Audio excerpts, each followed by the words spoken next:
Hola, hola, ¿qué tal? Muy buenas noches, mis queridos demoledores y mis queridas demoledoras. Bienvenidos y bienvenidas a Demoliendo Mitos de la Política, charlas en vivo.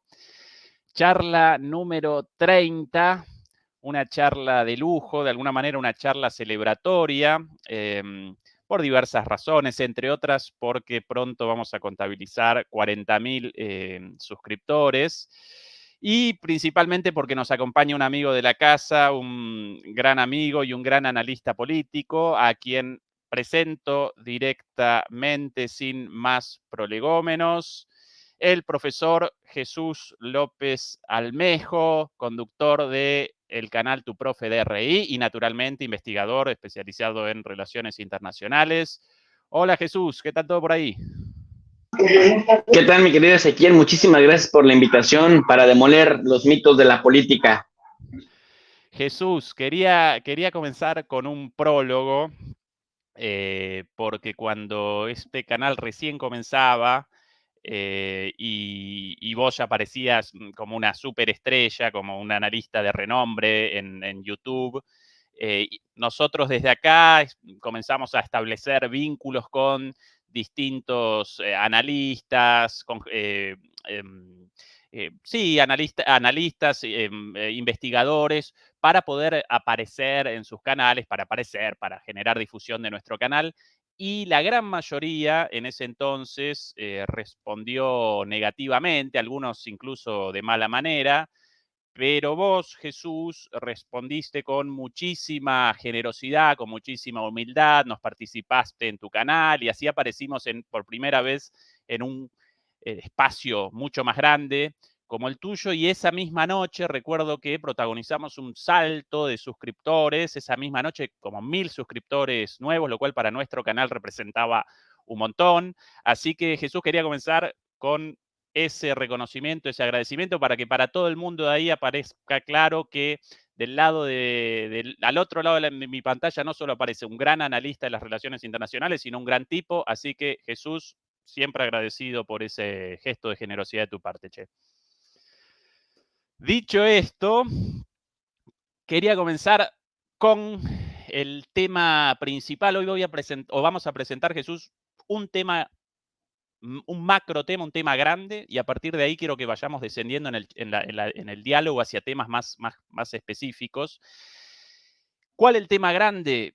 Sencillamente la reconfiguración del orden mundial, ¿sí? Presenciamos un tiempo histórico único, trascendental, en el cual aparece en ciernes un nuevo mundo, un tiempo histórico maravilloso, fascinante, pero a la vez muy peligroso también. ¿Por qué? Porque podría comenzar un enfrentamiento directo entre ese viejo orden en decadencia y ese nuevo orden en ascenso. Entonces, mi primera pregunta, el disparador para la charla, Jesús, lo quería por ese lado. ¿Cuán probable aparece para vos la posibilidad de una guerra mundial e incluso de una guerra mundial nuclear? Mira, Ezequiel, bueno, primero que nada, muchas gracias por tus palabras y gracias por la calidez de la amistad desde que nos conocemos, aunque sea a través de estas plataformas. Mira, Ezequiel, ahora estoy más preocupado que antes porque tú recordarás en charlas anteriores que hemos tenido que nuestro principal temor era el llamado error de cálculo, es decir, que nos han llevado nuevamente a la dinámica de la Guerra Fría, es decir, nos han regresado a antes del año 1991 y se habla nuevamente de que un enfrentamiento directo entre las grandes potencias, entre los países que tienen armamento nuclear, podría arrastrarnos a una guerra mundial, la tercera guerra mundial, en los términos convencionales, que desencadenaría justamente en una guerra nuclear por la capacidad de autodestrucción que tienen los países. Bueno, sin embargo, recientemente Jeffrey Sachs, un analista, profesor de la Universidad de Columbia, egresado de la Universidad de Harvard, que fue también consultor en varias ocasiones de personajes como Ban Ki-moon, Kofi Annan o de Antonio Guterres allá en las Naciones Unidas, muy, muy respetado en Estados Unidos, decía, Rusia no va a perder esta guerra de ninguna manera, porque si perdiera la guerra convencional, Rusia escalaría a una guerra nuclear. no es gratis y no es casual que haya movilizado 1.600 cabezas nucleares a Bielorrusia y no están, digamos, especulando, porque aunque si bien decía Jeffrey Sachs, hay muchos halcones en el ejército de Rusia desesperados porque Vladimir Putin ha sido bastante mesurado y bastante paciente y bastante prudente, y a los halcones, tú sabes que a los halcones les gusta la sangre, los halcones ya querrían arrasar con todo en Ucrania, y si se puede arrasar también en Europa.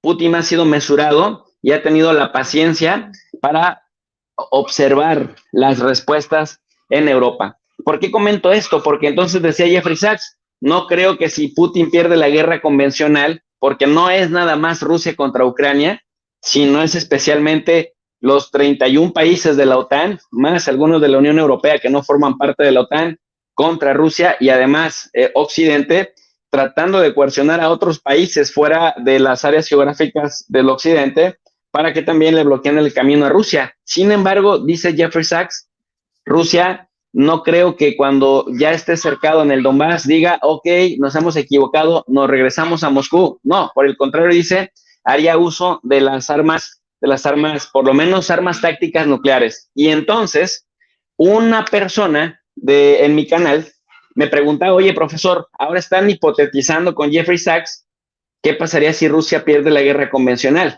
Porque uno de los temas que decía este analista era que para Rusia, lo fuera o no, objetivamente hablando, pero para Rusia el tema es existencial. Dice, no es un sueño de Pedro el Grande de reconstruir el gran imperio ruso, no es un tema de grandilocuencia, no es un tema de colonizar al estilo occidental, es un tema existencial. Y cuando se juega en la percepción de un sujeto colectivo como Rusia, la idea de que si falla se puede desmoronar el resto de repúblicas que componen a Rusia, dice, pues Rusia lo está haciendo, lo haría de manera directa, porque esto es un tema existencial, lo sea o no para el resto, se la prueba de que o el hecho de que haya literal pasado por un proceso legislativo, Ezequiel, en donde por ley, ¿no? Pasando por la Duma, por el Senado y por la misma firma del presidente, haya dicho, estas 4 provincias ya son nuestras y ahora no somos los invasores, somos los defensores de esta propiedad, te da la idea de que llegaron para quedarse. Pero entonces me pregunta uno de de las audiencias, de los alumnos digitales de nuestro canal, oye, profesor, pero ustedes lo están planteando únicamente qué pasaría si Rusia pierde la guerra convencional. A la inversa, también debería plantearse esa misma pregunta. ¿Qué pasaría si Occidente pierde la guerra convencional porque están echando toda la carne al asador? Más de 170,000 millones de dólares, reconoce el gobierno de Estados Unidos, ha transferido, teniendo tantos problemas de pobreza, tantos problemas de desigualdad, tantos problemas con la seguridad, con la salubridad en ese país. 170,000 millones de dólares invertidos en Ucrania, presionando a tope a Ucrania para que literalmente, como lo hemos dicho también en nuestras reflexiones, caiga la última gota de sangre del último soldado ucraniano, pero además también presionando a Europa para que Europa saque también sus reservas estratégicas de armamento. ¿Qué pasaría entonces? La pregunta invertida, si Occidente pierde la guerra en Ucrania. Y entonces yo veía, para serte sincero, Ezequiel, yo veía lejos esa posibilidad de que en Occidente se pensara en una opción nuclear o se pensara en escalar aún más, a pesar de que, te lo pongo así, de que ya han rebasado todas las líneas rojas y de que si Vladimir Putin tuviera marcatextos de color rojo para dibujar todas las líneas rojas que se han rebasado, pues ya se hubiera acabado toda una caja de marcadores de línea roja. Bueno, el tema acá, digamos, el planteamiento, el cuestionamiento es que ya no solo es hipotético. Recientemente, el senador Lindsey Graham, al que yo en adelante me referiré como Drácula Graham, senador republicano que quiere sangre, Ezequiel, y no solamente quiere sangre estadounidense, no solamente quiere sangre ucraniana, quiere sangre mexicana, quiere sangre canadiense, quiere sangre europea, quiere sangre el tipo, porque está subvencionado por la industria del armamento y porque, y esto es de alarma máxima, y es que acaba de patrocinar junto con un senador demócrata un proyecto de ley que se va a someter en la Comisión de Asuntos Exteriores y de Defensa en Estados Unidos, en el Senado. Se va a someter justamente a su evaluación para determinar bajo qué causales le podrían declarar una guerra directa a Rusia, ya sin poner de pretexto a Ucrania. Dicen, si afectan las centrales de Zaporille, guerra contra Rusia. Si afectan los intereses de Estados Unidos, tú sabes que ahora los grandes terratenientes en Ucrania son empresas de origen estadounidense, guerra directa contra Rusia. Y la pregunta es, a este señor, el Lindsay, alias el Drácula Graham, ¿no le pasa por la mente que atacar directamente a Rusia desencadenaría una guerra nuclear? Seguramente sí, pero como no son ellos ni sus hijos los quienes van a pelear las guerras, entonces les hace fácil empezar a promover, ¿no? Empezar a poner la vara cada vez más alta, como ahora lo ha hecho el Reino Unido, en este caso promoviendo esta ley en donde abiertamente se quedan, se apropian, se roban, ¿no? Como aves de rapiña que son en el mundo anglosajón, los recursos de Rusia para destinarlos, dicen, solo los liberaremos para la reconstrucción de Ucrania y de esa manera haremos que Rusia pague la destrucción de Ucrania. Sin embargo, dicen, cuando Rusia quiera negociar con nosotros, la única opción que tiene para negociar con nosotros es que acepte que este dinero se va para la reconstrucción.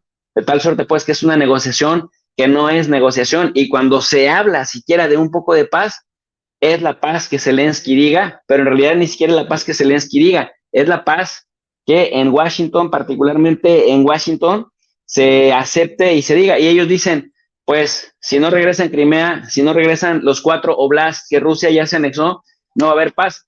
Y Putin ya lo había dicho, no sé si recuerdas esta visita tantito antes de que empezara la guerra, la invasión del 22 de febrero, perdón, del 24 de febrero de 2022, cuando va Emmanuel Macron a decirle que pare con todo esto, y Putin dice, bueno, es que si ustedes insisten en recuperar Crimea, van a arrastrar a toda Europa a una guerra en contra de Rusia, y aunque haya simetría de capacidades materiales, no habrá ganadores de esa guerra. Y si me recuerdo lo que decía Stephen Cohen, este analista de geopolítico, que Rusia generalmente no empieza las guerras, pero sí las termina, y que territorio que agarra difícilmente lo pierde, pues están configurando, Ezequiel, para responder a tu pregunta, todos los escenarios que hace año y medio parecían impensables, parecían solamente hipotéticos por la miopía de llevarte la autodestrucción. Pero ahora con esto que han hecho en Estados Unidos, en el Senado, estos republicanos que quieren guerra con México abiertamente, queriendo meter al ejército acá, ahora dicen, si Rusia hace un error de cálculo, pues entonces ya es un ataque directo de todos los miembros de la OTAN en contra de Rusia. La central de Zaporille y los intereses estadounidenses en ese país. Pero imagínate, o sea, estamos hablando de ese país que está en la frontera de Rusia. Dicho de otra manera, para terminar con esta reflexión, provocar de todas, Ezequiel. Sí, participo completamente de tu preocupación, Jesús. El otro día, el domingo pasado, deliberábamos en el canal junto a Fernando Moragón, con quien, por cierto, pasado mañana, domingo, vamos a realizar una charla también. Deliberábamos sobre la publicación de un artículo publicado por uno de los geoestrategas rusos más inteligentes y con mayor llegada al Kremlin, Sergei Karaganov, quien, un tipo pensante, no uno de los locos o de los halcones delirantes estadounidenses, de esos locos republicanos y demócratas, quienes realizan llamados a la guerra permanentemente sin ningún sentido, patrocinados por el sector armamentístico, sino un geoestratega con llegada al Kremlin, ex asesor de Yeltsin, asesor de Lavrov, asesor de Putin. Y él realizaba un análisis, en ese paper realiza un análisis respecto a la posibilidad de una victoria rusa, ¿sí? O bien una victoria rusa a partir de la conquista total de las 4 provincias en cuestión, de las 4 oblasts en cuestión, o incluso de la toma de el sur de Ucrania también, para generar un corredor hacia la zona de Moldavia, también con presencia rusa. Y él remachaba que, a pesar de una victoria rusa, el conflicto no desaparecería y que generaría para Rusia un sangrado permanente cuando Rusia debería redireccionar sus energías desde el Atlántico hacia el Pacífico por el surgimiento de China, de la India, este mundo nuevo. Hasta ahí su análisis, el cual tanto Fernando como yo acompañábamos, un análisis muy fundamentado, pero a partir de ahí comenzaba su propuesta, y como propuesta está ya presentando la idea de reactivar el temor nuclear, así lo llama él, de generar una escalada nuclear, e incluso con la posibilidad de ataques nucleares. Con lo cual, este pedido de analistas occidentales, quienes machacan, debería desaparecer Putin, y para que eso determine el fin de la guerra, en realidad, por suerte hasta el momento, Putin aparece calmado, sosegado, con la cabeza fría, porque muchos sectores dentro de Rusia, y ya no solo sectores de, vamos a llamarlos loquitos sueltos, o de personas con intereses en el ascenso político, por ejemplo, el líder de Wagner, quienes aparecen en disputas internas de política y entonces llaman a una línea más dura, sino intelectuales y geoestrategas rusos de muchísimo renombre, muy inteligentes, ya comienzan a presentar la idea de que la única forma de resolución del conflicto aparece en un enfrentamiento nuclear. Esto ya frente a lo que vos muy bien remachás, la existencia de un montón de locos en Estados Unidos, llamando también a más sangre, más guerra. Aparecemos en una situación preocupante, Jesús, efectivamente. A mí me parece, mi querido Ezequiel, que estos halcones que ahora están tomando decisiones en Estados Unidos mal entendieron y mal interpretaron a este célebre teórico internacionalista también, pues es un pilar de la ciencia política en Estados Unidos, ex profesor de Harvard, Kenneth Walsh, padre del realismo estructural o neorealismo, que sostenía en los años 80, de hecho fue premiado justamente por decir algo que iba en contra de la corriente woke de aquella época, que todo el mundo condenaba, ¿no? El que proliferara lo nuclear en el mundo.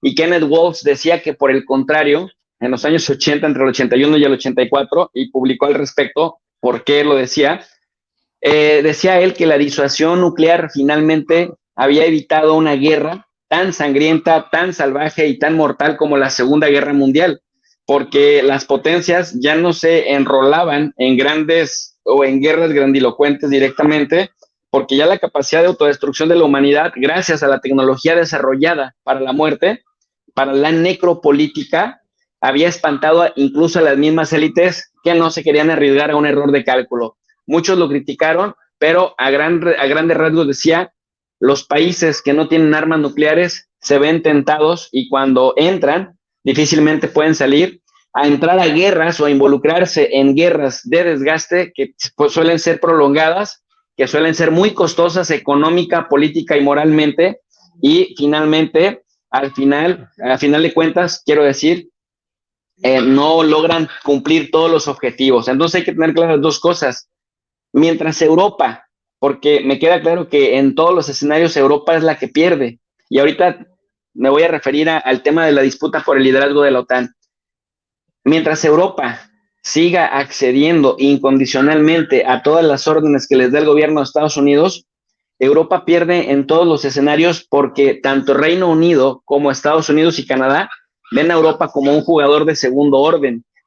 Si se desata una guerra, tú y yo lo sabemos, los primeros que van a perder son los países europeos, los geográficamente más cercanos y los que tienen el liderazgo, en este caso, de las decisiones europeas, particularmente Alemania, ese de cajón se va, y después Francia, probablemente Italia y España. Después, son los que están corriendo con el desgaste económico más fuerte.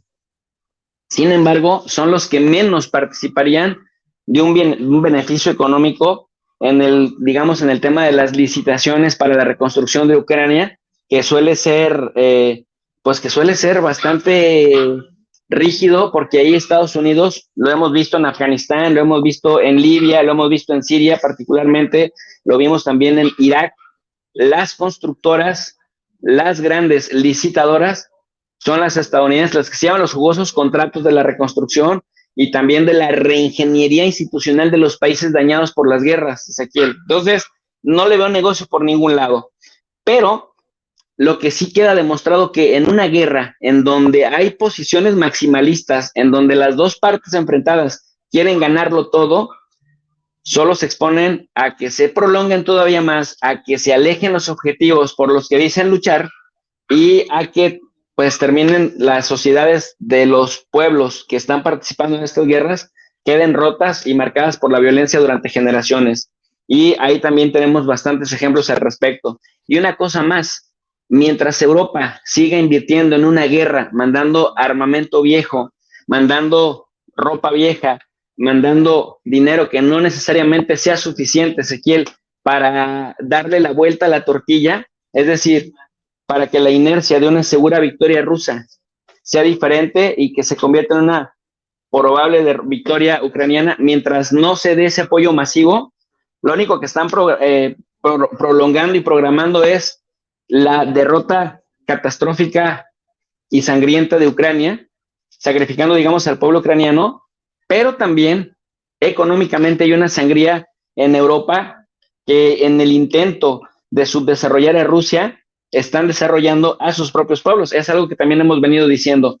Pero por eso era lo que proponía este señor, Kenneth Waltz decía, en la medida que las armas nucleares juegan un papel disuasivo, las potencias no se atreven a escalar tanto, pero el gran riesgo es que las guerras sean de menor intensidad, pero de mayor duración y por lo tanto de mayor desgaste en el mediano y largo plazo. Y es justamente lo que hemos estado analizando en el caso de Rusia. Lo que sí me queda claro, Ezequiel, que en el momento que uno de los dos bandos dispare un arma nuclear, aunque sea táctica, aunque sea con un enfoque muy, muy particular geográfico, ahí nos jodemos todos.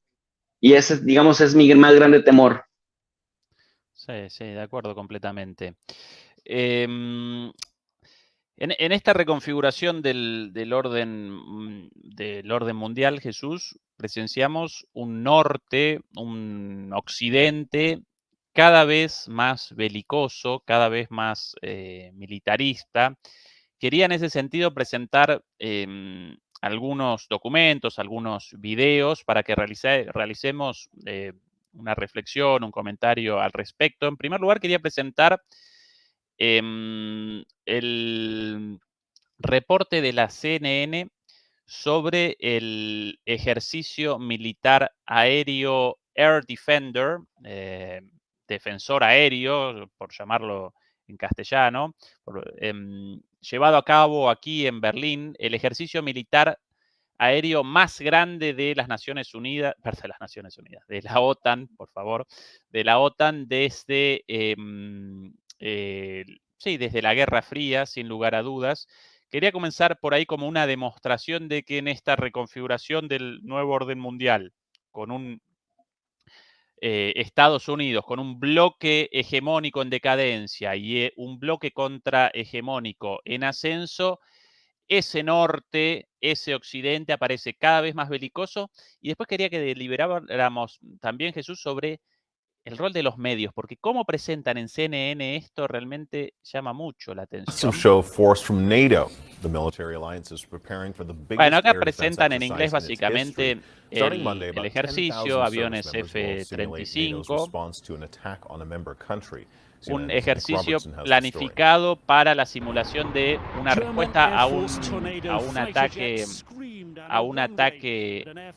a la OTAN desde el este. Hay tornados alemanes. Es un F-16 turco, si no recuerdo mal, ahí aparece la banderita de Turquía.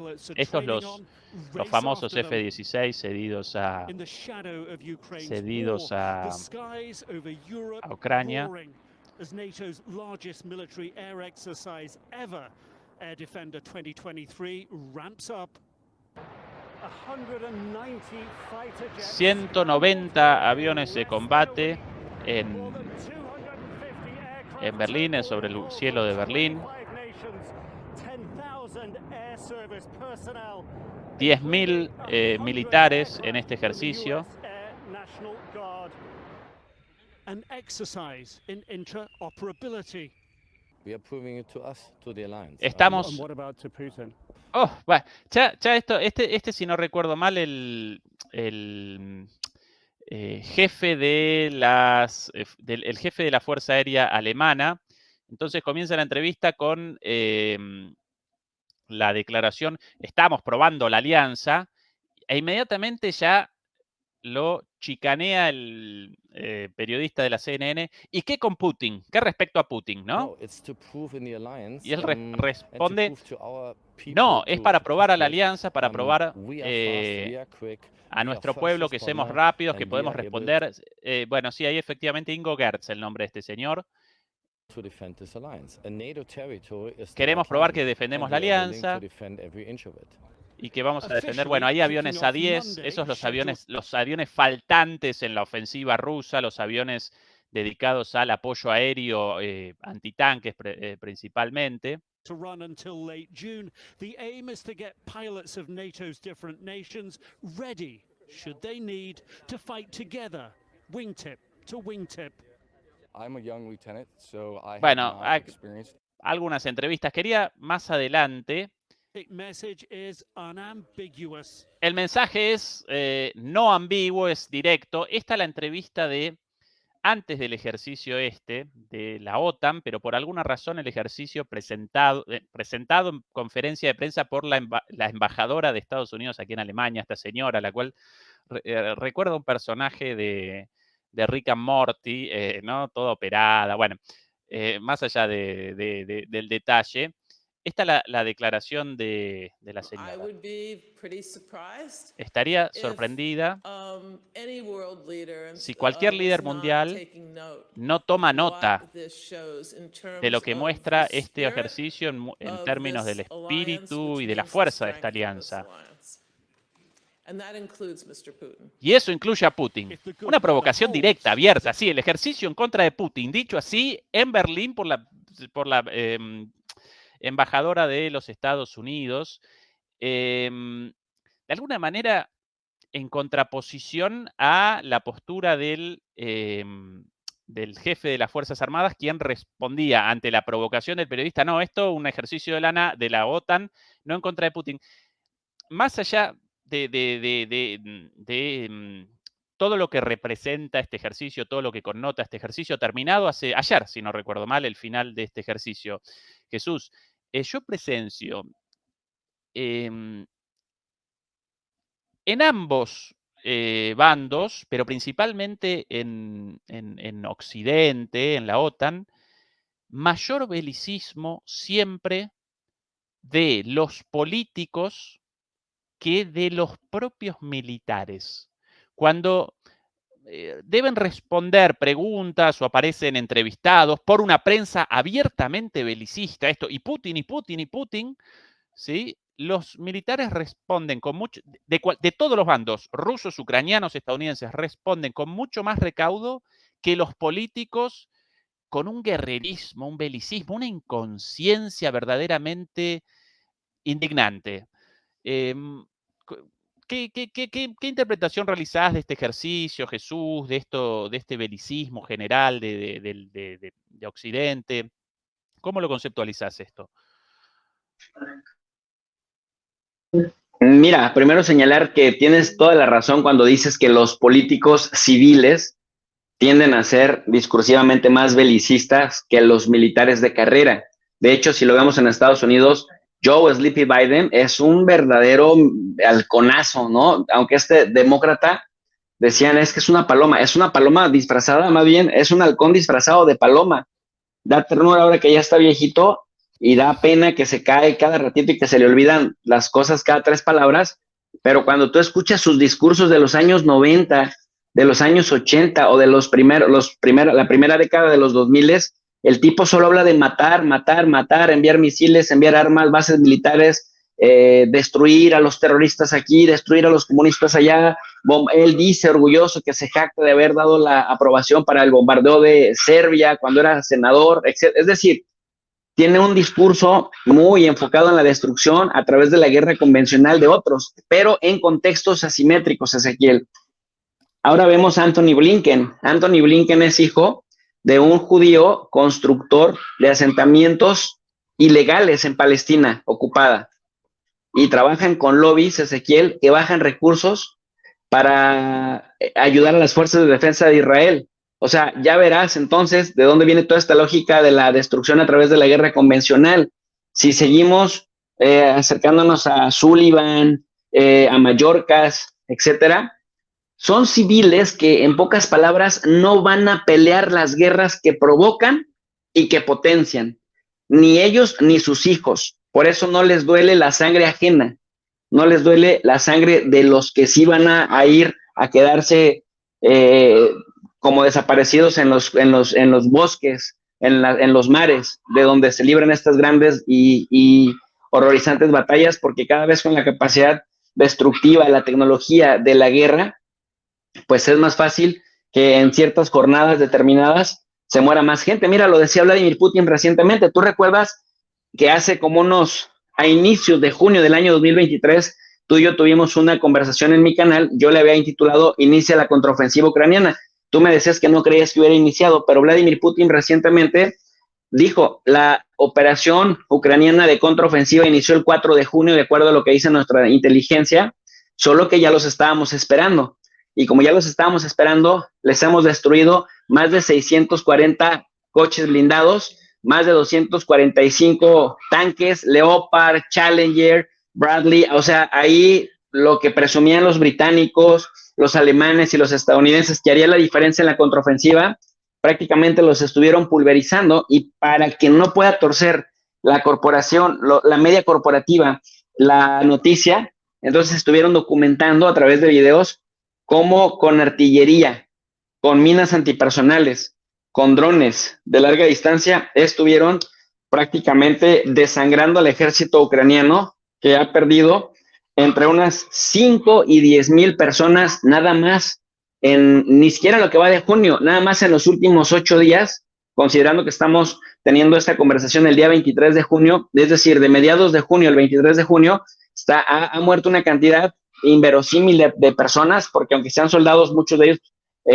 son de carrera, otros son reservistas, Ezequiel, que se trajeron de su profesión de medicina, de su profesión de profesores, de su profesión de obreros, y les pusieron un uniforme, les pusieron un fusil y a pelear en contra de los rusos. Entonces, vemos cómo se deshumanizan estas guerras, pero militares como Mark Milley, el jefe del Pentágono, el jefe del Estado Mayor en Estados Unidos, él sí hablaba de prudencia, hablaba de moderación. De hecho, recuerdo que también hizo un análisis al respecto, que me parecía que el militar más condecorado de los Estados Unidos dijera, hay que ser prudentes, hay que orillar a que Ucrania finalmente negocie con Rusia antes de que pierda más, porque decía Mark Milley, ante esta simetría de poder, se arriesgan los ucranianos a que entre más tiempo se tarden en negociar, más tierra pierdan. Entre más se tarde en negociar, más sangre habrá, y la contraofensiva cada vez será más difícil, porque en la medida que los copatrocinadores, en este caso en Europa, y también el mismo Estados Unidos, se vean afectados por la consecuencia negativa de la guerra, de las crisis energéticas, de las crisis del mercado, etcétera, la desaceleración económica, van a tener menos incentivos para pues seguir invirtiéndole en esa guerra que se va perdiendo. En ese contexto, pues, menciono esto para seguir, digamos, aportando más argumentos a la idea de que quienes incendian las guerras, quienes las promueven y quienes las prolongan, a final de cuentas son quienes no las pelean, ni ellos ni sus hijos, pero los militares sí las pelean, sí ven caer a sus alumnos, a sus discípulos, a la gente que formaron, y también se dan cuenta de que no es tan fácil, a pesar de tener tecnología, no es tan fácil programar una guerra contra alguien que te puede responder, Ezequiel, porque siendo sinceros, Estados Unidos en México decimos agarró pichón, Estados Unidos agarró pichón en Afganistán. ¿Qué significa agarrar pichón? El pichón es una paloma, es la paloma, ¿no? Casi, estas palomas grises, casi inofensivas, incapaz de responder. Entonces, cuando en México decimos, cuando agarras pichón es cuando peleas contra alguien que es muy fácil de derrotar. Agarró pichón en Afganistán, agarró pichón en Irak. O sea, se mete a peleas asimétricas, a pesar de eso no le va tan bien como en las películas de Hollywood, pero ahora se enfrentan con alguien que sí tiene capacidad, no solamente para responderles, sino además para aguantar una guerra de desgaste el tiempo que sea necesario. Mira, la Guerra Fría duró 44 décadas, ¿no? Nada más para ponerlo en ese plan. Y también tiene capacidad para generarle un daño severo. Por eso Estados Unidos se animó a invadir Irak, pero no se animó a invadir Corea del Norte, porque Corea del Norte tiene 12 ojivas nucleares, pero tiene también capacidad balística para ponerlas en San Diego, en Alaska y en Seattle. Y pues no es lo mismo. En el caso de Rusia, pues pasa algo similar, ¿no? Decir, y sobre todo los militares, decir, vamos a tener cuidado con el momento preciso en el que pensemos cuando ya llevar a Ucrania a negociar la paz, porque entre más tiempo pase, pues más probabilidades de que pierda catastróficamente se dan. Esto lo dicen los militares, lo que los políticos civiles dicen, no, hasta la victoria con Ucrania. Bueno, Macron, ¿qué tal Macron diciendo, vamos a asegurarnos de que Rusia pierda toda su capacidad tecnológica, comercial, etcétera, y vamos a acompañar a Ucrania hasta que gane? La pregunta es cómo, cuánto tiempo y a qué costo. Y finalmente, esto que vimos en Alemania, el Air Defender 2023, me parece de una soberbia espectacular, de una soberbia y también de una aplicación malentendida de la deterrence theory, de la teoría de la disuasión, porque nuevamente confirma lo que también hemos venido platicando contigo, Ezequiel, el hecho de que entre más se preste Alemania a convertirse en un ring de boxeo entre potencias nucleares, en el momento que haya un error de cálculo, Alemania, incluso los alemanes que son pacifistas y que han estado saliendo a cuestionar fuertemente a Olaf Scholz, que dicho sea de paso, en este momento está con un nivel de aprobación bajísimo, pues también la van a terminar pagando, ¿no? Como lo está pagando gente que no tiene la culpa de nada de esto en Ucrania. Y nada más para cerrar esta reflexión, recientemente, no sé si tuviste oportunidad ya de ver la entrevista que le hicieron a Barack Hussein Obama en CNN, que se jacta, orgulloso, dice, sí, yo reconozco que gracias a mí y gracias a Angela Merkel pudimos hacer del ejército de Ucrania desde el año 2014 lo que es ahora. Nosotros pusimos las bases, nosotros pusimos el dinero y nosotros pusimos el plan sobre la mesa de profesionalizar al ejército de Ucrania para cuando se ofreciera le pudiera dar resistencia a Rusia. Entonces, nuevamente, para aquellos que dicen, oye, profesor, no seas prorruso, ¿por qué no criticas la invasión de Rusia a Ucrania? Que le hemos criticado bastante, pero decir, vamos a las causas, y en las causas nos encontramos a nuestro vecino del norte en América Latina, incendiando por acá, sembrando una semillita por allá, y después reconociendo abiertamente que habían metido gran presupuesto para profesionalizar a las fuerzas de Ucrania, lo cual nos lleva nuevamente a la conclusión de que desde 2014, con ese golpe de Estado que le dieron a Yanukovych, nunca hubo realmente la intención de que se cumplieran después Minsk 1 y Minsk 2, y tampoco de evitar la masacre que se estaba dando en el Donbass de esa población que se resistía a reconocer a ese gobierno golpista, como nos tienen acostumbrados en América Latina, hay que decirlo, que se estaba dando allá en el Donbass, mi querido Ezequiel. Sí, declaraciones propias de un premio Nobel de la Paz, ¿no, Jesús?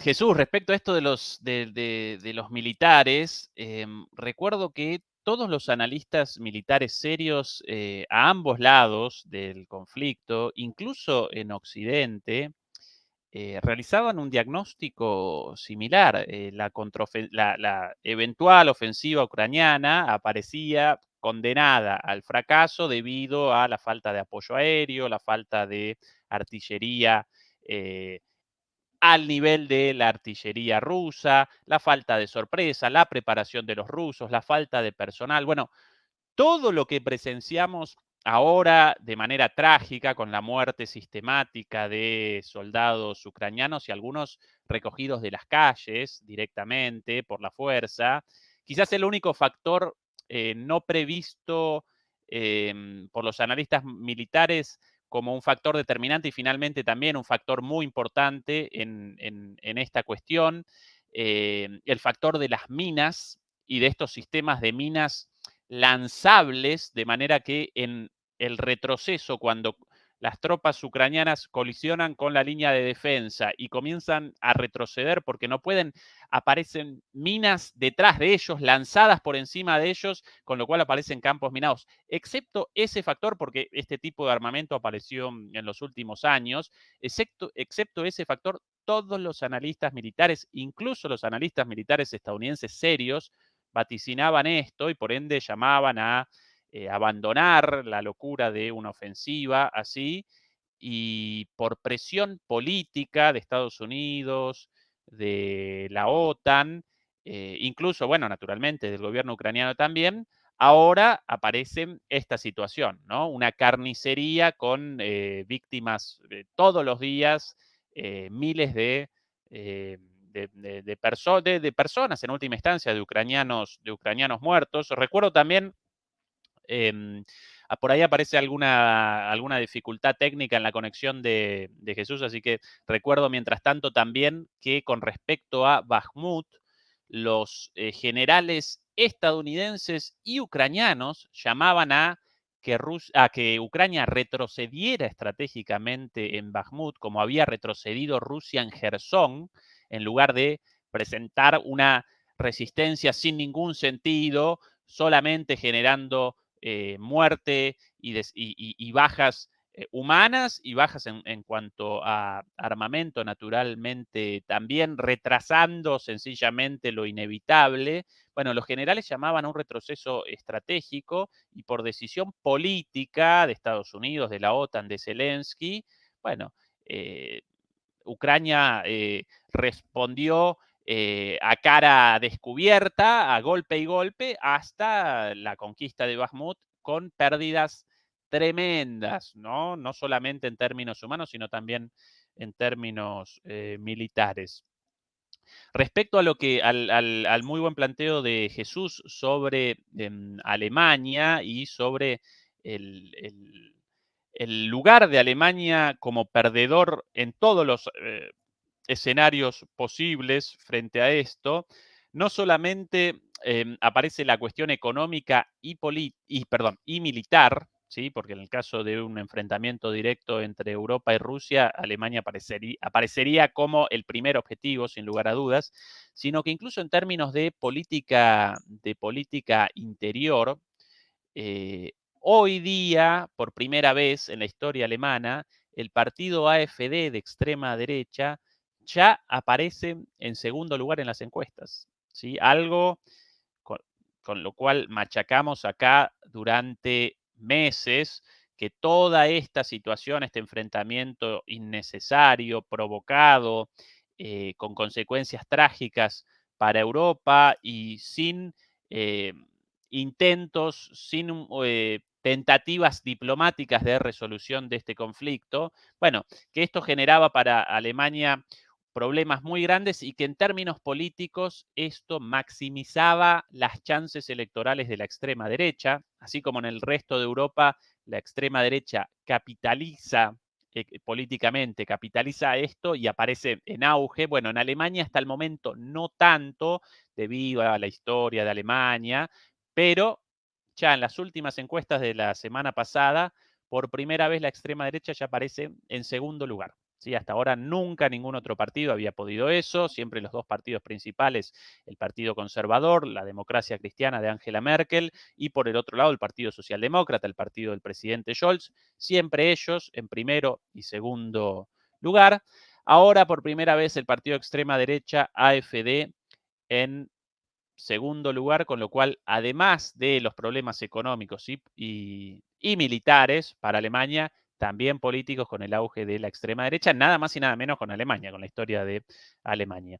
Y a propósito de Alemania, quería presentar, mientras seguramente Jesús restablecerá la conexión en un segundito, quería presentar un ejercicio militar más, porque así como ayer presenciamos el final del ejercicio militar aéreo más grande de la OTAN desde la Guerra Fría, este Air Defender, bueno, ya está comenzando uno nuevo, ya está comenzando un nuevo ejercicio militar, esta vez por tierra, no aéreo, sino terrestre, en Lituania, atención, Lituania en el este, ¿sí? Como ejercicio de defensa en el flanco este de Europa, un ejercicio de la OTAN, pero con tropas alemanas y tropas, naturalmente, de Lituania también. Ahí presenciamos la llegada de armamento, de vehículos, principalmente, bueno, vehículos militares, ahí, de transporte, blindados, en barco, atención a la cantidad, blindados por ahí también, esos los Marda, los tanques y los vehículos blindados o los carros de combate, como lo llaman en España. En Alemania presentan nombres de alemanes, por eso lo de Tiga, uno de los vehículos, Tigre naturalmente, Leopard, Leopardo, Mara, otro nombre de animal, el nombre de Mara en castellano, bueno, ya lo voy a recordar, un animalito chiquitito propio de la fauna de los bosques, en Alemania. Bueno, atención a la cantidad, también llegada de tropas por ferrocarril, por tren, ¿sí?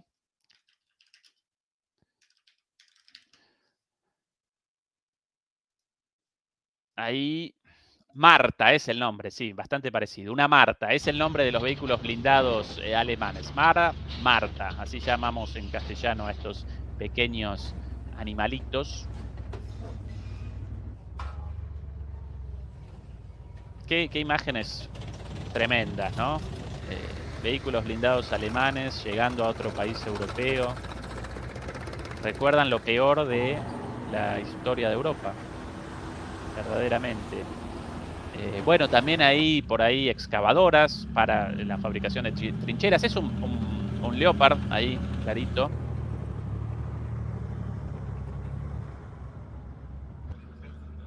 Otro Leopard más, un Marra antes, Tiga. Bueno,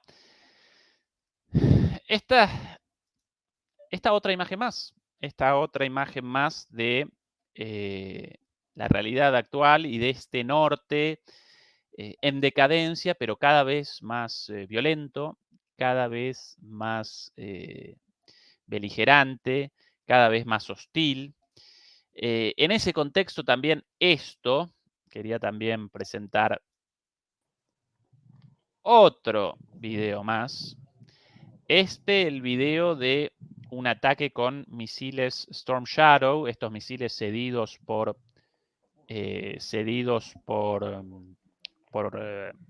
Reino Unido a Ucrania de largo alcance.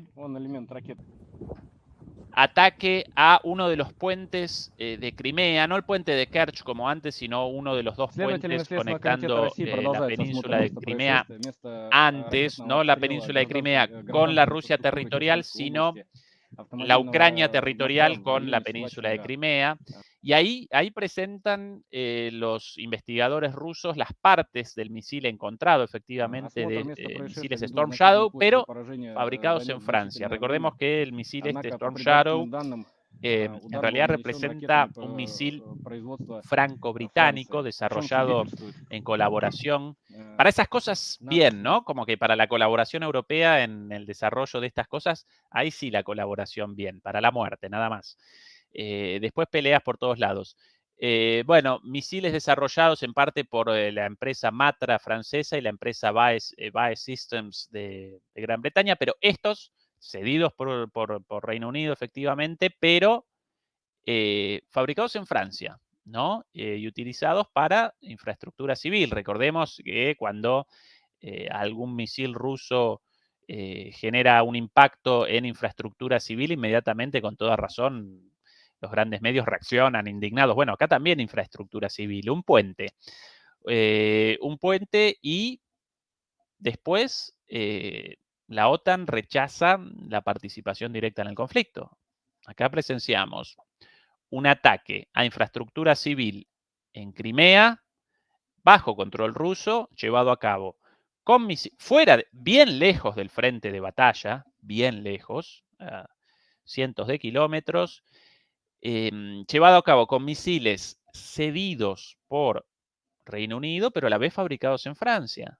¿Sí? Así que, ¿cómo eso de no, la OTAN no participa en esto? Sí, participa. Ahí las pruebas del misil utilizado para este ataque. Bien, aquí la última de las... perdón. Quería presentar dentro de esto de este norte en decadencia, pero cada vez más violento, quería presentar un video más. Esta es la reunión de Biden y Modi el día de hoy. Esta es una grabación del día de hoy. El primer ministro de la India, Modi, realiza una visita a Estados Unidos, fue recepcionado con honores militares, bueno, alfombra roja. Esta es la declaración de Biden consultado por su, ¿cómo llamarlo? Su provocación, su desliz. No, desliz no, porque no cometió un desliz. Realizó una provocación, sin lugar a dudas. Cuando hace unos días, inmediatamente después de la visita de Anthony Blinken a China para de alguna manera generar una desescalada del conflicto entre Estados Unidos y China, con epicentro naturalmente en Taiwán y en el estrecho de Taiwán. Recordemos que los portaaviones estadounidenses, los submarinos nucleares, revolotean alrededor de Taiwán, sí, realizan demostraciones de fuerza a miles de kilómetros de las costas de los Estados Unidos y a poco más de 100 kilómetros de las costas de la China continental, y eso naturalmente genera tensión, escalada, incluso políticos estadounidenses de primera línea realizan visitas a Taiwán, un estado no reconocido, ni siquiera es reconocido por los Estados Unidos. ¿Cómo reaccionaría Estados Unidos si de repente frente a las costas de San Francisco o de Nueva York apareciesen submarinos chinos o rusos o portaaviones chinos o rusos? ¿Reaccionarían de la misma manera, con declaraciones de advertencia o directamente con un ataque directo? Bueno, deliberen ustedes en casa sobre esa hipótesis, pero en concreto, Blinken, en esta creciente escalada, por unos días desembarcó en China, realizó un encuentro con su contraparte, con el ministro de Relaciones Exteriores de China, bueno, participó en otras actividades, desembarcó por unos días ahí. Y a último momento, como gesto de buena voluntad, el gobierno chino, Xi Jinping, determinó que finalmente sí lo recepcionaría y que sí realizaría un encuentro con él, a pesar de que no aparecía en agenda. Bueno, en el encuentro, China estableció muy claramente las líneas con Taiwán: no queremos problemas, no vamos a retroceder al respecto, y Blinken ahí, sí señor,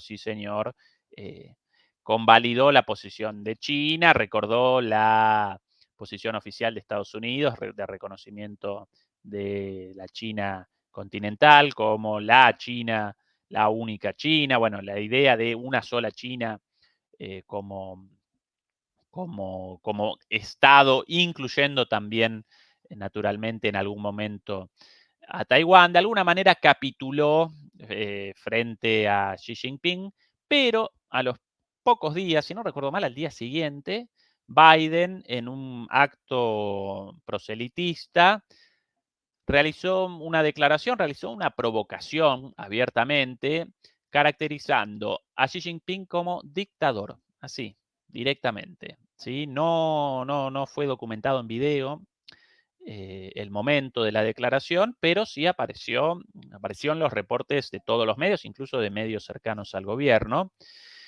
Y bueno, naturalmente, llamar dictador a un presidente de otro país con el cual aparece en disputa los Estados Unidos, naturalmente que eso genera consecuencias. China reaccionó inmediatamente. Y aquí, en esta conferencia de prensa, celebrada unos días después, ahora, el día de hoy, junto a Modi, Biden finalmente respondió una pregunta respecto a este, vamos a llamarlo, entredicho nada, esta provocación sobre... Tolerance, diversity. India now has the most populous country. Is now Bueno, ahí hablando sobre el India when un we're poco. talking to our allies and partners around the world, including India, we let the idea. Además, hasta en la conferencia de prensa ya parece perdido Biden. Bueno, cuando hablamos con India y con otros aliados, dejamos entrever la idea Of my choosing and avoiding saying what I think is the facts. Bueno, de haber elegido las palabras y no haber dicho, bueno, toda una formulación medio rara, medio perdido, pero en referencia a su caracterización como dictador de Xi Jinping. With regard to the relationship with India, with China. Con respecto a India, perdón, con respecto a China, así con ese gaf, con ese error, ¿no? Bueno, una referencia a la elección de sus palabras con respecto a China. It's just not something I'm going to change very much. Es algo que no voy a cambiar mucho. Una ratificación de su ofensa. I think I believe that, and I've said this for some time, that the hysteria about the relationship with China is collapsing and moving, et cetera. Como dije muchas veces, la histeria de que la relación con China está colapsando y etcétera, etcétera. We had an incident that caused Tuvimos un incidente some confusion, you might say. Que generó confusión. But Secretary Blinken had a great trip.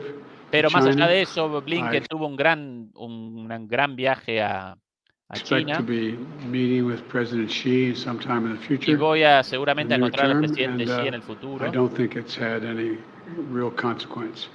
Y no creo que haya tenido consecuencias reales.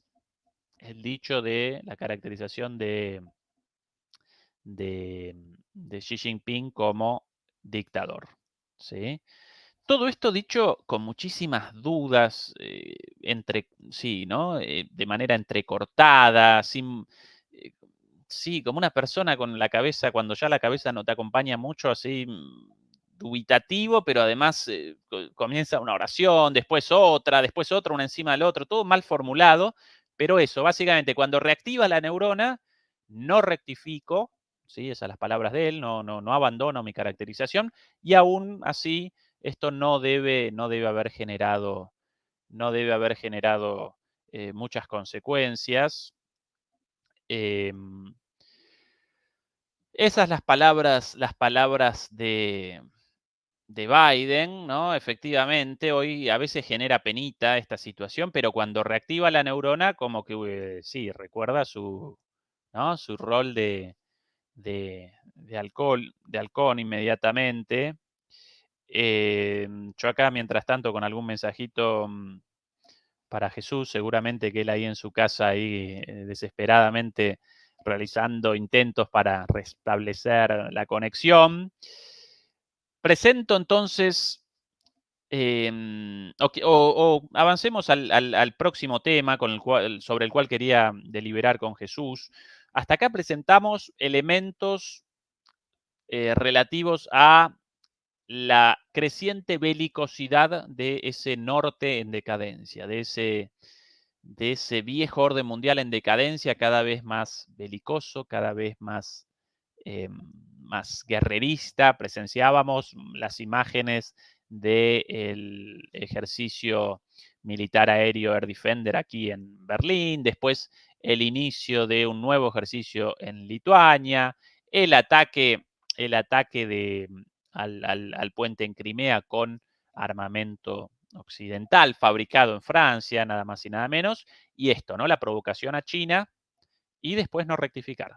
¿Sí? Recordemos que además de caracterizar a Xi Jinping como dictador hace algún tiempo, Biden había caracterizado a Putin como asesino. ¿Sí? En algún momento debería realizar una caracterización de sí mismo, debería deliberar, ¿no? Y determinar cómo conceptualiza su propia figura, porque dictador, asesino, bueno, y por casa, ¿qué tal las cosas, señor Biden? Pero bueno, difícilmente Biden realiza un ejercicio de autocrítica de ese tipo. Ahora, por el otro lado, del lado de enfrente, frente a esta belicosidad creciente de este norte en decadencia, aparece un sur en ascenso. Aparece un polo contrahegemónico, un mundo nuevo en ascenso, y no solamente en ascenso debido a la locomotora de este nuevo mundo, de este nuevo polo de poder, básicamente China, quizás la locomotora China y la segunda locomotora la India, pero no solo esa parte de ese nuevo orden mundial en auge aparece en auge, sino que el sur, los vagones traseros de ese tren, también aparecen en auge en cuanto a su importancia y a su participación en la escena internacional. Recuerden la transmisión de hace unos días sobre la misión de paz de líderes africanos en Ucrania y en Rusia, realizando un llamado al fin de la guerra, las negociaciones inmediatas, blanco sobre negro, algo nunca dicho por ningún líder occidental en, en en Ucrania frente al propio Zelensky, lo presentábamos el otro día. Bueno, pero ahora Lula, ahora un líder del sur global, de nuestra tierra, de nuestra patria, ¿no? De latinoamericano. Y Lula recorría Italia, ahora ya aparece en Francia, desembarcó en Francia, hoy mismo desembarcó en Francia, pero ayer en Italia presentaba verdaderamente algo presentaba una postura muy correcta, muy valiente, cuando realizaba declaraciones sobre Assange. Assange, periodista, responsable de la publicación de muchas de las barbaridades llevadas a cabo por por Estados Unidos, por la política exterior de Estados Unidos, naturalmente, no por el pueblo estadounidense, por las personas de a pie, personas buenas y gente trabajadora, como la gente de los pueblos del mundo, ¿sí? Sino, bueno, de estos líderes de este Estado con una política exterior muy agresiva, con incitación de guerras, participación en guerras. Bueno, un periodista australiano, en algún momento realizó una filtración de los documentos en los cuales todas estas barbaridades aparecían, documentos propios de Estados Unidos, en los cuales aparecían documentadas estas barbaridades. ¿Sí? Bueno, contra esa persona, Assange, Julian Assange, bueno, contra esa persona comenzó una persecución global. Primero debió solicitar, en Inglaterra debió solicitar el asilo donde pudo, solicitó el asilo de Ecuador durante el gobierno de Correa. Lamentablemente después comenzó el gobierno del traidor de Lenin Moreno y bueno, después de años encerrado en la embajada de Ecuador en Londres sin que Reino Unido convalidara un salvoconducto, una salida para que pudiera abandonar Londres, para que pudiera abandonar Reino Unido y pudiera desembarcar en Ecuador como asilado político, ¿sí? En concepto de una persona bajo el asilo político de Ecuador. Bueno, Lenín Moreno realizó la entrega de Assange a las autoridades británicas. Desde entonces aparece en la cárcel, allí a la espera de su traslado a Estados Unidos para la pena de muerte, básicamente. Claro que después de años de encierro en una embajada y después en una cárcel de máxima seguridad, la pobre salud de este muchacho, de este periodista, comenzó un proceso, la salud mental, por cierto, un proceso de muchísimo deterioro y hoy aparece muy mal, lamentablemente. Un defensor de la libertad de expresión, ni más ni menos que eso. Y lamentablemente los grandes medios en Occidente sobre este tema, nada, callados la boca. Y los periodistas, un gremio por demás orgulloso, a menudo machacan con que el periodismo representa el cuarto poder y la defensa de la democracia. Bueno, pocos gremios tan cobardes como el gremio de los periodistas. Cuanto más experiencia genero con periodistas en mi trabajo como analista político, bueno, más conceptualizo a la gran mayoría de periodistas como cobardes. De todas maneras, el mensaje de los medios no lo determinan los periodistas individualmente, sino los dueños de los medios. Ahí el gran desafío y la gran lucha. Pero bueno, pocos periodistas con una condena abierta a la situación de encarcelamiento y, en última instancia, de violación de los derechos humanos de Julian Assange. Realizo la caracterización de los periodistas en términos generales, no todos, por suerte, gracias al cielo, algunas excepciones de periodistas muy, muy valiosos y muy valientes. Recuerdo ahora a mi amiga Carmen Valero, por ejemplo, un ejemplo de ello, bueno, y mucha otra gente más también, pero en general, silencio sobre el tema. Y los líderes occidentales, los cuales machacan y machacan, y no, con la libertad de expresión y la guerra del bien contra el mal y el fin de las libertades, con respecto a lo de Assange, calladitos la boca, todos. Bueno, aquí la declaración de el presidente Lula en Italia el día de ayer. Gente, eu vou falar, me desculpa, eu vou falar uma coisa aqui para vocês. Discúlpenme, voy a Vocês decirles, sabem que eu ando um pouco. tengo que decirles, fuera de las preguntas, ya tengo que falar una cosa para vocês, ¿no? Tengo que decirles una cosa a ustedes. Mi portuñol bastante rudimentario, pero entendible las palabras de Lula. Indignado com os defensores de liberdade de imprensa no mundo. Tengo que decirles algo respecto a los defensores de la libertad de prensa en el mundo. Não é possível. No es posible Aconteceu o que está acontecendo, a gente tem o Assange. Lo que está aconteciendo con Assange, Porque denunciou ao mundo porque a denunció al espionagem mundo americana. el espionaje Esse estadounidense. cidadão está preso na Inglaterra. Este señor Vai está preso en ser Inglaterra mandado de volta para os Estados Unidos y para, quem sabe, pronto, pegar prisão perpétua. mandado de vuelta a los Estados Unidos para prisión, para que lo encarcelen en prisión perpetua. También posible la pena de muerte incluso, porque supuestamente la filtración de esos documentos connota un delito de traición a la patria en Estados Unidos.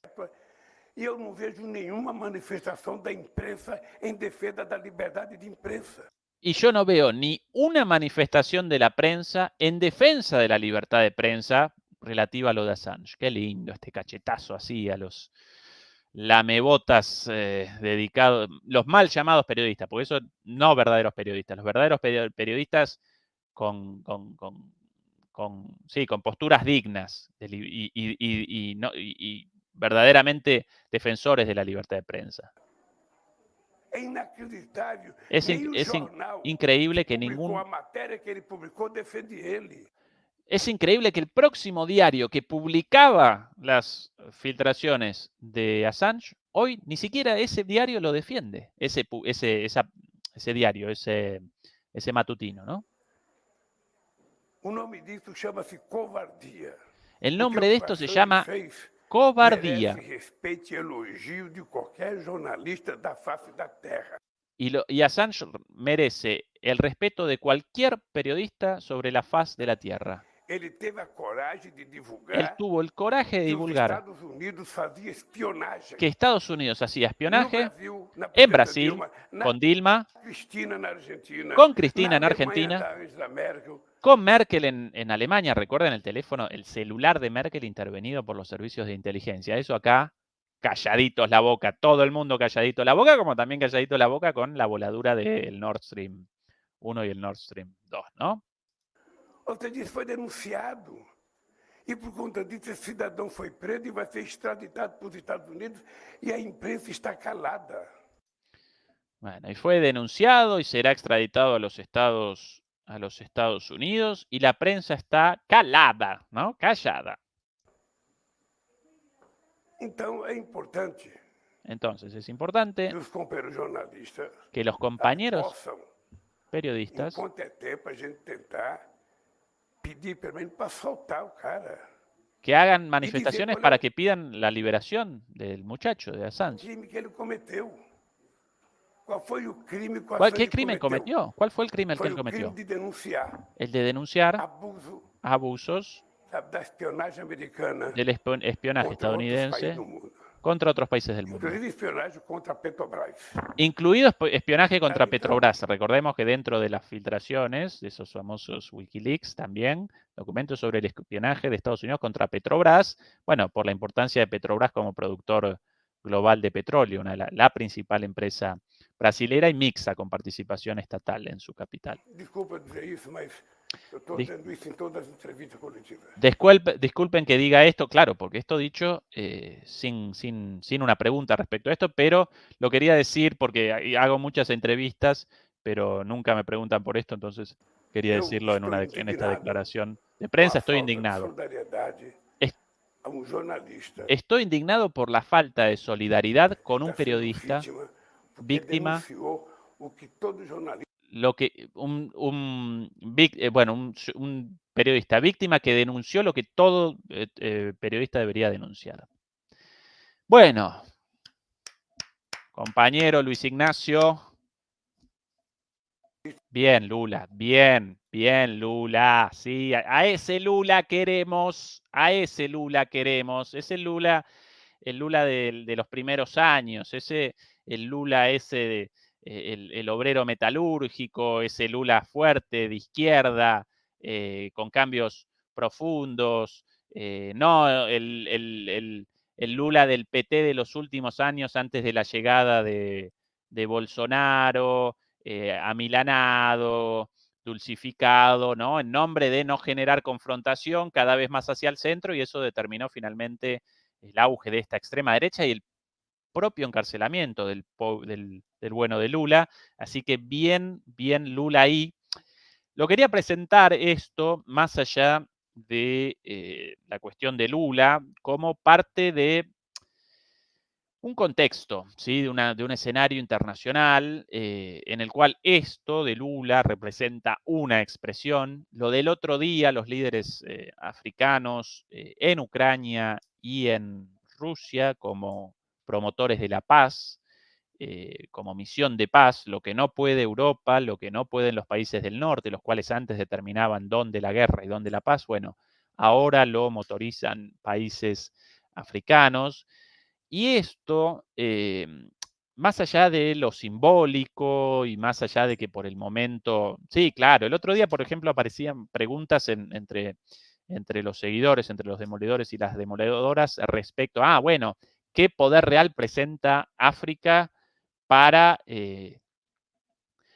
motorizar el proceso de paz, para materializar el proceso de paz? Sí, claro, África carece de fuerzas armadas para establecer la paz por la fuerza, como pueden Estados Unidos, China, Rusia o los grandes potencias. No, pero el hecho ya solamente de que participen desde el respeto, desde el reconocimiento de la soberanía, pero también con fuerza, con una palabra firme, desde la paz, llamando a la paz desde la paz, no a través de las armas, eso solo ya representa un síntoma, eso representa un síntoma de un mundo nuevo y de la emergencia de nuevos polos y la posibilidad de una multipolaridad o multicentralidad en la cual nuestros países del sur global, latinoamericanos, africanos, asiáticos, incluso lo que llaman el sur de Europa, bueno, de que presenten una posición, de que aparezcan en un lugar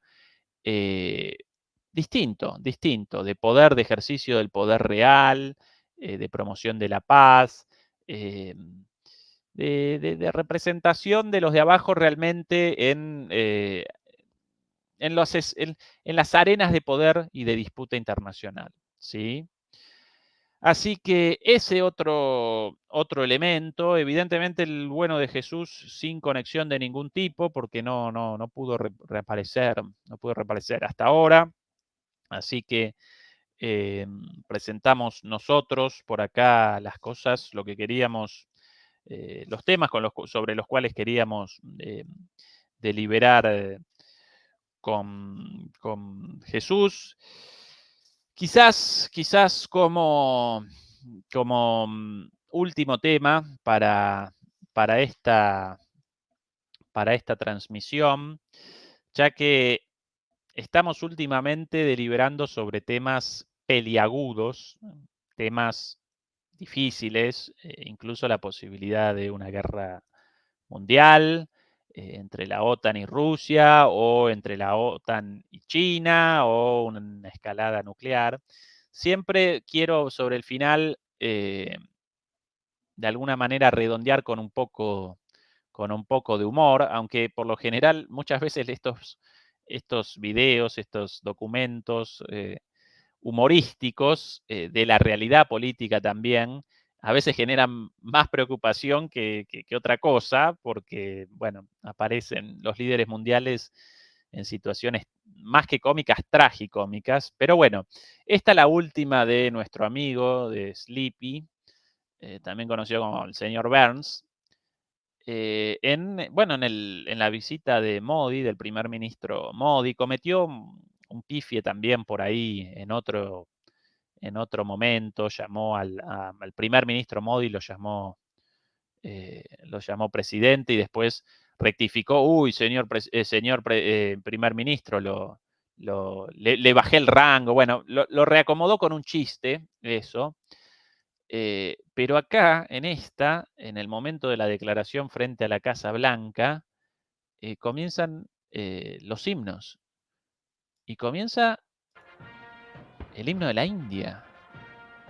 Y el tipo con la mano en el corazón, como con el himno de Estados Unidos. Atención. Confundido de canción, confundido de himno, completamente perdido. Y ahí como que reacciona la neurona y acomoda para abajo la manito, ¿no? Como, uy, no. Modi ahí vocalizando, ¿no? Cantando, vocalizando. Bueno, este líder del mundo libre, qué peligro, señoras y señores, qué peligro, gracioso, pero a la vez preocupante. Esta ya la presentamos hace unos días, ¿no? De hace unos días. Quería evidentemente un God Save America, ¿no? Y de repente esto. It's the least consequential part of this whole meeting for you. I promise. All right. God save the Queen, man. God save the Queen, man. Que Dios salve a la reina. Por cierto, la reina ya muerta, la reina Isabel, también es el nombre de la canción nacional, del himno de Reino Unido. Bueno, God save the Queen, man, dicho en un acto así, por cualquier pavada. Bueno, esa es la situación. Sí, esto gracioso, muchachos, muchachas, demoledores, demoledoras. Quizá más preocupante que gracioso, pero bueno, por lo menos redondeamos con un poquito de humor. Realizaremos el final de la charla con Jesús seguramente en los próximos días, una vez resuelta la cuestión de la conexión. Así que hasta acá la transmisión del día de hoy. Un saludo para quienes nos acompañaron. De hecho, varias donaciones, varios aportes. Romerito, por ejemplo, qué placer disfrutar la charla de dos fenómenos en geopolítica, intercambio de opiniones con visión profunda cercanas a la realidad, información nula y casi ausente en grandes medios de turno. Muchas gracias, Romerito. A veces en el fulgor de la charla no puedo presentar los agradecimientos y las donaciones. Gracias por informarnos. Roberto Vladimir Escalante, muchas gracias también. Nuevo miembro, bueno, conectados muchos miembros. En algún momento conectadas más de 1.200 personas. Seguramente podremos redondear esto en los próximos días con nuestro amigo Jesús. Por el momento, alcanzamos hasta acá. Y recuerden que, importante, pasado mañana, día domingo, otra vez, transmisión con nuestro querido amigo también Fernando Moragón, con el cual vamos a deliberar sobre la ofensiva, mal llamada contraofensiva ucraniana y muchas otras cosas más de estos últimos días. Así que hasta pasado mañana, domingo, en una nueva charla con Fernando Moragón. Demoledores, demoledoras, hasta la próxima. Un abrazo. Chao.